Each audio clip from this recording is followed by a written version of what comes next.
नमस्कार मित्रांनो, आजच्या व्हिडिओमध्ये आपण पाहणार आहोत शेवगा कटिंग दरम्यान आणि कटिंगच्या नंतर वाळवताना होणाऱ्या काही चुका.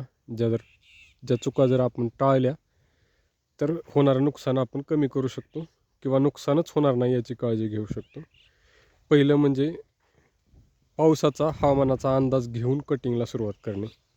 पावसाचा हवामानाचा अंदाज न घेता जर कटिंगला सुरुवात केली, भरपूर माल कट करून ठेवला, वाळवायला जर जागा नसेल म्हणजे व्यवस्थापन नसेल वाळवण्याचं, व्यवस्थित शेड वगैरे नसेल, पावसापासून वाचण्यासाठी निवारा तुमच्याकडे नसेल, तर सर्वात महत्त्वाची आणि मोठी चूक ही होते की तो पाला पूर्णपणे वाया जाऊ शकतो. त्याच्यामुळे हवामानाचा अंदाज घेऊन कटिंग केलं पाहिजे. दुसरी महत्त्वाची गोष्ट अशी की 45 दिवसाच्या नंतर तुम्हाला जेवढ्या लवकरात लवकर जमेल म्हणजे 60 दिवसाच्या आत आणि 45 दिवसाच्या नंतर वाढ तुमची अगदी योग्य प्रकारे झाली असेल, म्हणजे खताचं नियोजन असेल, सगळ्या गोष्टी नीटनाटक्या असतील, तर वाढ अगदी चांगली होते. 45 दिवसाच्या नंतर कटिंग करू शकतो आणि 60 दिवसाच्या आत कटिंग करायला सुरुवात केली पाहिजे. त्याचं कारण असं तुम्हाला मी प्लॉटमध्ये दाखवतो. आपला प्लॉट 60 दिवसांच्या वरती झालेला आहे, 4-5 दिवस. आणि तुम्ही जर वर पाहिला, हा प्लॉट पूर्ण हिरवागार दिसतो आहे, कुठेही तुम्हाला पाला पिवळा दिसणार नाही.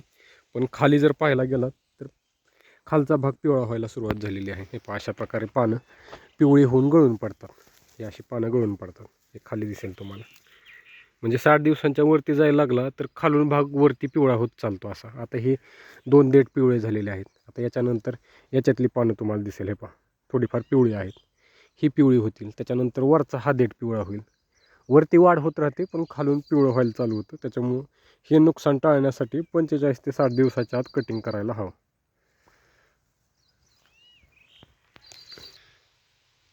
तिसरी महत्त्वाची गोष्ट, शेतात कटिंग केल्याच्या नंतर हे डायरेक्ट खाली मातीत न टाकता, म्हणजे स्टंप आपण समजा इथून कट केले, हे पहा अशा प्रकारे आपण कट करणार. हे फर्स्ट कटिंगला कट केलेलं आहे. सेकंड कटिंगला आपण थोडंसं अंतर वरती ठेवून या इथे कुठेतरी कट करणार, जेणेकरून इथं खाली फुटतील.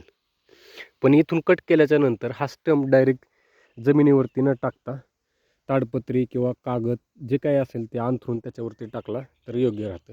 हे जर खाली टाकलं तर याला माती चिटकते. हे तुम्ही पानं जर खाली असं पडलं तर याला माती चिटकते, कारण पावसाच्या दिवसात हे थोडंसं ओलं असतं.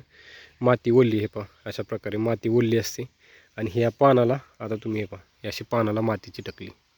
ही थोडीशीच आहे, पण पूर्ण एकंदरीत प्लॉटचं जर तुम्ही सगळं खाली टाकलेलं असेल तर ते भरपूर होतं थोडं थोडं करून. आणि हे अशा प्रकारे परत साफसफाई करणं थोडंसं अवघड जातं. त्याच्यामुळे कटिंग अगदी नियोजनबद्ध असलं पाहिजे.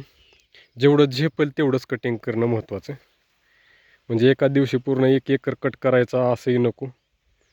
लेबर म्हणजे मनुष्यबळ तुमच्याकडे किती आहे आणि अंथरायला वगैरे ताडपत्री वगैरे त्याचं नियोजन असेल तर ते पाहून कटिंग केलं तर अगदीच चांगलं.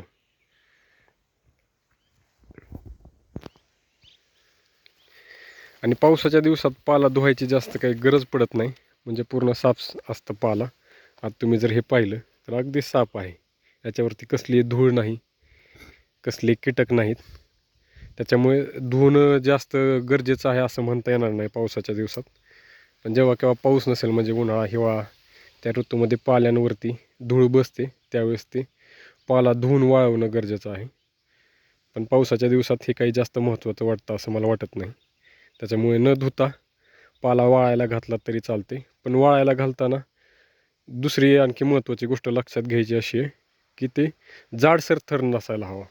जाड जर थर तुम्ही दिला तर त्याच्यामधनं उष्णता बाहेर पडते संध्याकाळच्या वेळी, आणि त्या उष्णतेमुळे पाला पिवळा व्हायला चालू होतो. तुमच्या प्लॉटमध्ये जर हिरवागार पाला असला तरी तो तुम्ही कट केल्याच्या नंतर पिवळा व्हायला चालू होतो. आणि ते टाळायचं असेल तर तुम्हाला ते जास्तीत जास्त सुटसुटीत वाळायला घालणं महत्त्वाचं आहे. आम्ही एक प्रयोग केला होता.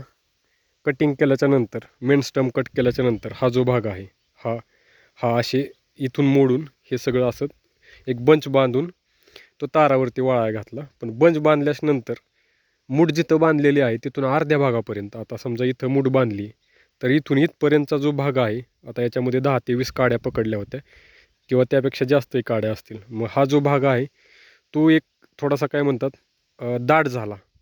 घट्ट झाला आणि ते घट्ट झाल्यामुळे त्याच्यामधनं उष्णता बाहेर पडून हा जो भाग आहे या भागातला पाला पूर्णपणे पिवळा पडला आहे. म्हणजे हिरवागार न राहता तो पिवळा पडला. त्याच्यामुळे मला वाटतं पाला तुम्ही सुटसुटीत ठेवला, असाच हा स्टंप कट केलेला आहे. हा जे फांदी आहे ही छोटीशी फांदी कट केलेली, याच्यावरती दुसरी फांदी न टाकता पसरून जर पाला तुम्ही टाकला तर पाला हिरवागार राहतो. त्याच्यामुळे जेवढा सुटसुटीत टाकता येईल तेवढा टाकण्याचा प्रयत्न केला पाहिजे.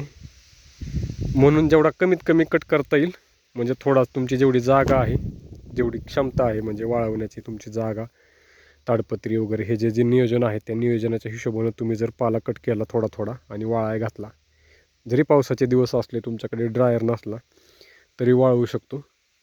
फक्त तो दाट पडायला नको, अन्यथा पाला पिवळा पडणार हे 100% खरं आहे. कारण आमचं झालं आहे म्हणून सांगतो आहे. प्लॉट जर तुम्ही पाहिला तर अगदी चांगला आहे, पण सगळ्यात मोठी अडचण पाला वाळवणे ही आहे. आपण पाहू शकता अशा प्रकारे प्लॉट झाला आहे. उंची भरपूर झाली आहे, आता 2 महिन्यांच्या पुढे गेला आहे, 4-5 दिवस, त्याच्यामुळे उंची भरपूर झाली आहे.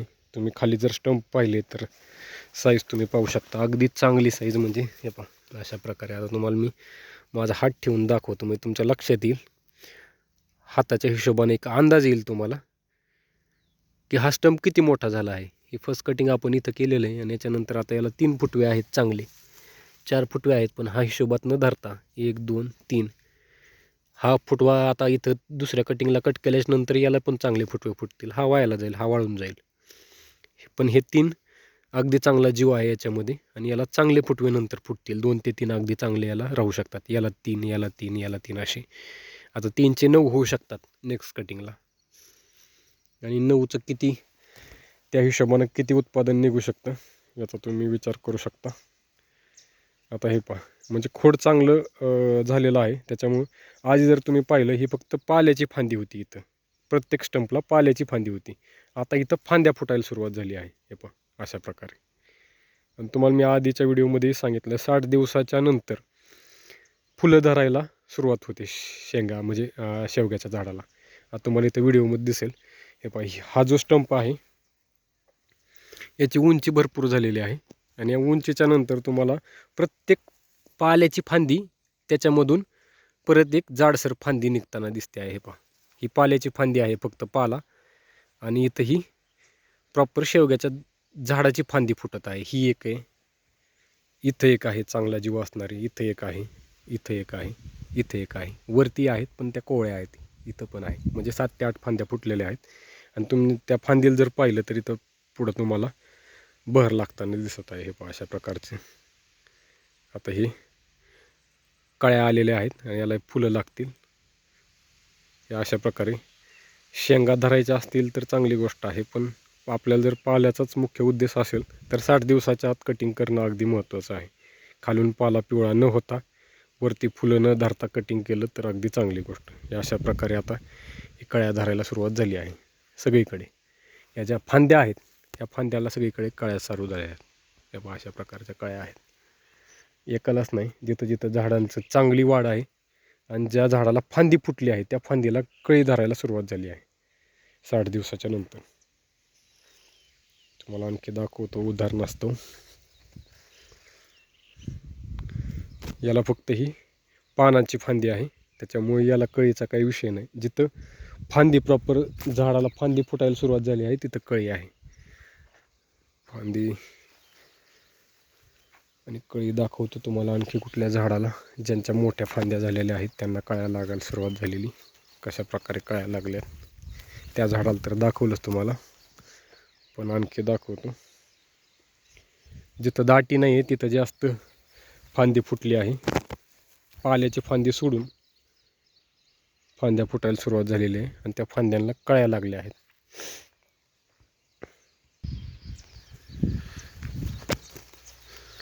आपण झाड शोधूया ज्याला फांदी लागली आहे कळी सोडून, म्हणजे तुमच्या लक्षात येईल प्रत्यक्षात. हे पण नवीन एक दुसरं झाड ज्याला फांद्या आहेत. हे पण इथं ही जी आहे ही पानाची फांदी आहे, फक्त पानं. आणि ही जी आहे ती ही झाडाची प्रॉपर फांदी आहे, म्हणजे या स्टंप्ससारखी ही फांदी आहे. आणि त्याला इथं जर तुम्ही पाहिलं, हे पहा अगदी छोटे छोटे कळी आहे. लगेच कळी चालू झाली. आता येत्या 8 ते 10 दिवसात या फांद्या अगदी चांगल्या भक्कम होणार आणि कळ्या बी चांगल्या होणार, फुलं धरणार. हे अशा प्रकारे कळी आहे सगळीकडे. आता हे पावसामुळे आपल्याला हे कटिंग करता येत नाही म्हणून कटिंग ठेवलेलं आहे. वाळवण्याचं आपल्याकडे पण भरपूर असं मोठं नियोजन नाही आणि पाला भरपूर असल्यामुळे वाळवता येत नाही. म्हणून आता हे आणखी 10-15 दिवसाच्या पुढे जाऊ शकतं सगळं कटिंग करायला, किंवा त्याहूनही अधिक वेळ लागू शकतो. पावसाचं नियोजन बघून कटिंग करायचं म्हटलं तर वेळ लागणार आहे नक्कीच.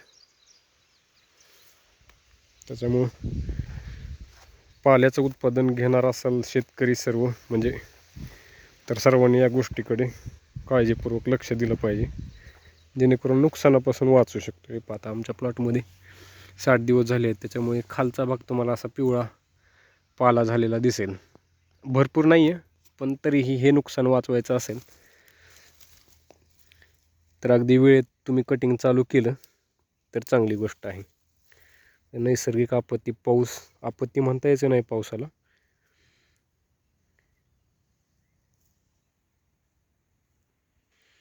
पण या नैसर्गिक घडामोडींना आपल्याला अडवता येत नाही.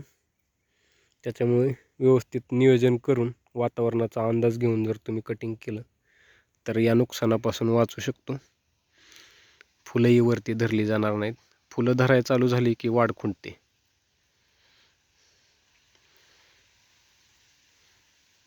पाल्याची जी वाढ होणार आहे ती वाढ होणार नाही,